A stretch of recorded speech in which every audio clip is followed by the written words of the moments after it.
Thank you. Well, good afternoon, everybody. It is wonderful to be back. Secretary Panetta, thank you for the introduction.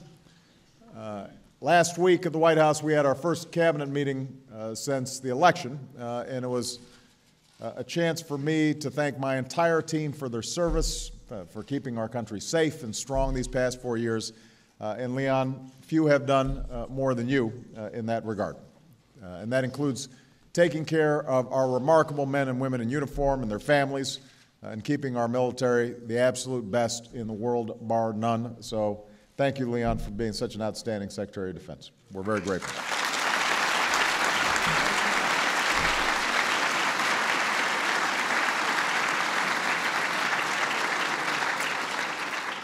Now, I am not here to give a big speech.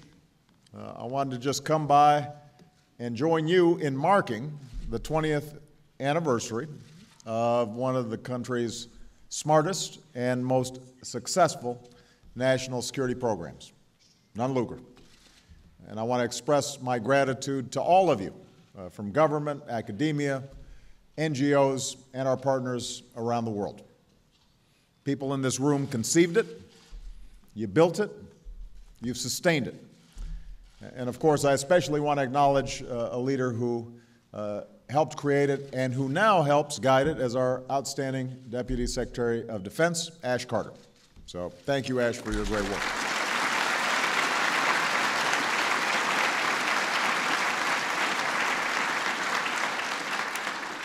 Of course, no one's done more than the two visionaries on this stage. Now, you have to think about what real visionaries do. They look at the world and they see what's missing.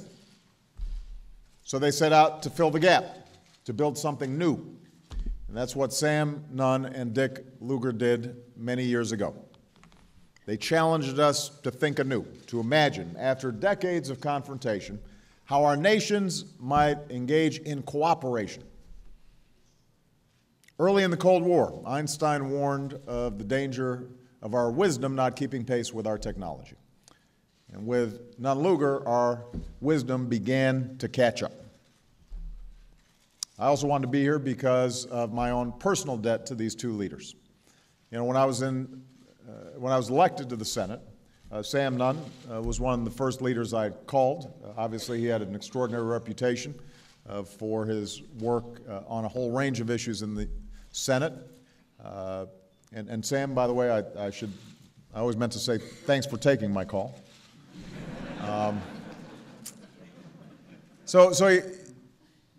We do small talk. He congratulates me on being elected. And then he says, I got two pieces of advice for you.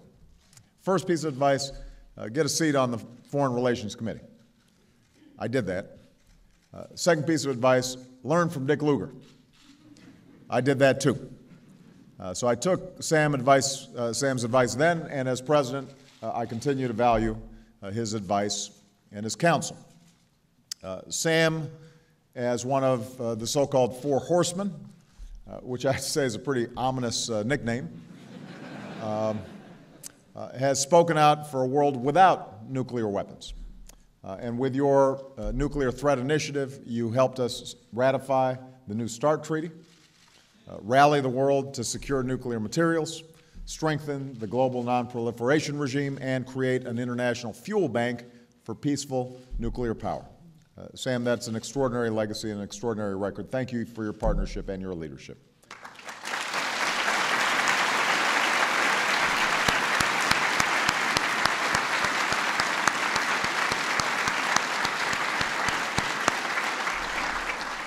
And because I took Sam's advice, I came to know and admire Dick Lugar. I was a new junior senator, but nevertheless, he was willing to take me in and served, in many cases, particularly on the issues that we're celebrating here today, took me in as a pupil for him. I watched and I learned, and when we worked together to pass a law to speed up the lockdown of nuclear materials, obviously it was called Lugar-Obama, in that order. And Dick, I want to take this opportunity to say something else. At times we've disagreed on matters of policy, but one thing we've always shared is a notion of what public service should be, that it ought to be more than just doing what's popular in the moment, that it ought to be about what's right for our nation over the long term. It ought to be about problem solving and governance, not just how we can score political points on each other or engage in obstructionism. And where compromise is not a vice and where bipartisanship is actually considered a virtue to be rewarded, not punished, that's the essence of these two gentlemen, and that's the essence of Nunn-Lugar. That's the spirit that's defined Dick's public service for nearly 50 years. And that's the bipartisan tradition that we need more of here in Washington, especially on foreign policy. So, Dick, as you prepare to leave the Senate that you love, I think I speak on behalf of everybody here and millions of people across the country to say that your legacy will endure in a safer and more secure world and a safer and more secure America. We pray that this nation produces more leaders with your sense of decency and civility and integrity. We are grateful to you. Thank you very much.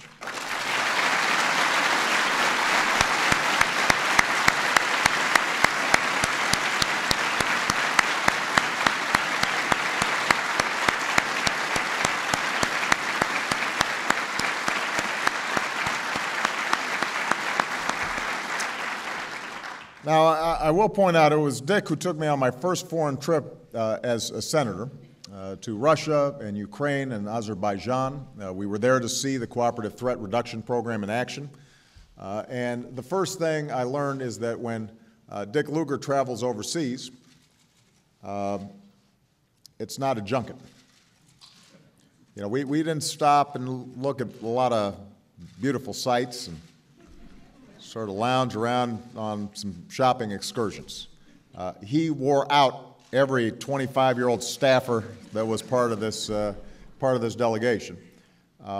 What you also learn is that Dick Lugar, the more remote the place is and the more obscure the facility is, the bigger a rock star Dick Lugar is. I mean, you know, they love him in these places. I remember walking through one facility. I started leaning in for a closer look, and one of the workers said, "Don't touch that orange stuff." This turned out to be TNT. At another point, the workers were taking apart munitions, gloves on their hands, masks over their faces, and I'm thinking, wait a second, why don't we have masks on? This is the kind of trip you take with Dick Lugar. You know, we're traipsing through nuclear weapons storage sites and junkyards full of old landmines and technicians, you know, showing off test tubes. You ask, well, what's that? Well, that's anthrax, that's plague. Shouldn't you keep it in something a little more sturdy than this? Dick Lugar is standing in the back of the room.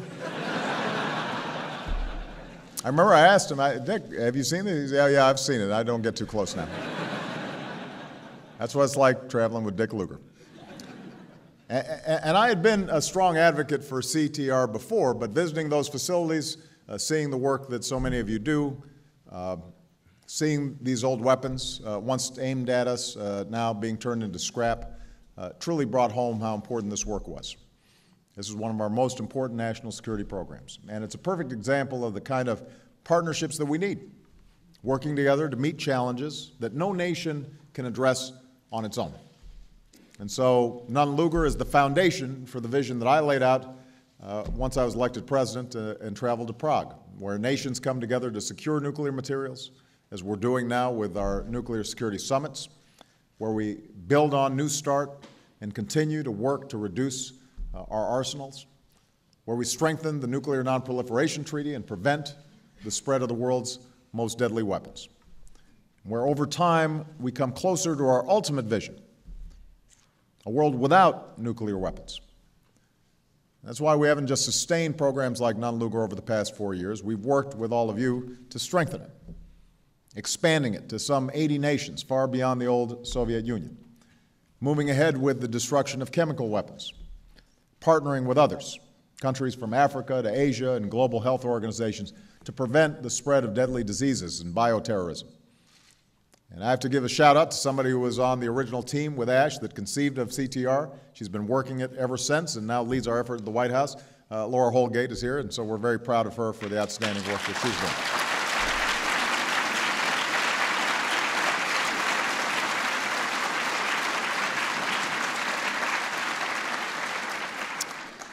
And we've worked to keep weapons from spreading, whether it was nuclear material in Libya or now chemical weapons in Syria. And on Syria, let me just say this. We will continue to support the legitimate aspirations of the Syrian people, engaging with the opposition, providing them with the humanitarian aid, and working for a transition to a Syria that's free of the Assad regime. And today I want to make it absolutely clear to Assad and those under his command, the world is watching. The use of chemical weapons is and would be totally unacceptable. And if you make the tragic mistake of using these weapons, there will be consequences and you will be held accountable.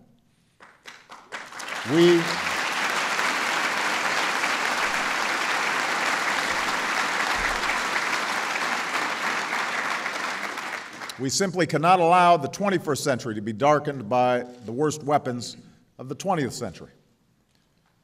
And that's why over the past 4 years, we've continued to make critical investments in our threat reduction programs, not just at DOD, but at energy and at state. In fact, we've been increasing funding and sustaining it. And even as we make some very tough fiscal choices, we're going to keep investing in these programs because our national security depends on it. After all, even with all your success, the thousands of missiles destroyed, bombers and submarines eliminated, the warheads that have been deactivated, we're nowhere near done, not by a long shot, and you all know this. There's still too much material, nuclear, chemical, biological, being stored without enough protection. There's still terrorists and criminal gangs doing everything they can to get their hands on it. And make no mistake, if they get it, they will use it, potentially killing hundreds of thousands of innocent people, perhaps triggering a global crisis. And that's why I continue to believe that nuclear terrorism remains one of the greatest threats to global security. That's why working to prevent nuclear terrorism is going to remain one of my top national security priorities as long as I have the privilege of being the President of the United States. So I came here in part to say we cannot let our guard down. This needs to be a sustained effort across all your organizations, across our government. We have to keep investing in our people and in new technologies. We have to sustain the partnerships we have, and that includes Russia. We're joined by some of our Russian friends here today. Russia has said that our current agreement hasn't kept pace with the changing relationship between our countries, to which we say, let's update it. Let's work with Russia as an equal partner. Let's continue the work that's so important to the security of both our countries, and I'm optimistic that we can. And we have to keep creating new partnerships. We have to make sure, to paraphrase Einstein, that our wisdom stays ahead of our technology. And I know you're committed to this. And I want you to know that I am too. So let me leave you with a story of that first trip Dick and I took together. You may remember this, Dick. I was in Ukraine. We went to a facility, an old factory. We walked down these long, dark corridors. We're ducking our heads, stepping over puddles of something. We're not sure what it was. Finally, we came across some women sitting at a work table. On it were piles of old artillery shells. And the women were sitting there taking them apart by hand, slowly, carefully, one by one. It took decades and extraordinary sums of money to build those arsenals. And it's going to take decades and continued investments to dismantle them. The two of you know this better than anybody. It's painstaking work. It rarely makes headlines. But I want each of you to know, and everybody who's participating in this important effort to know, that the work you do is absolutely vital to our national security and to our global security. Missile by missile, warhead by warhead, shell by shell, we're putting a bygone era behind us. Inspired by Sam Nunn and Dick Lugar, we're moving closer to the future that we seek, a future where these weapons never threaten our children again, a future where we know the security and peace of a world without nuclear weapons. I could not be prouder of these gentlemen. I'm proud to call them friends, and I'm looking forward to continuing to work with them and all of you in the years to come. Thank you very much.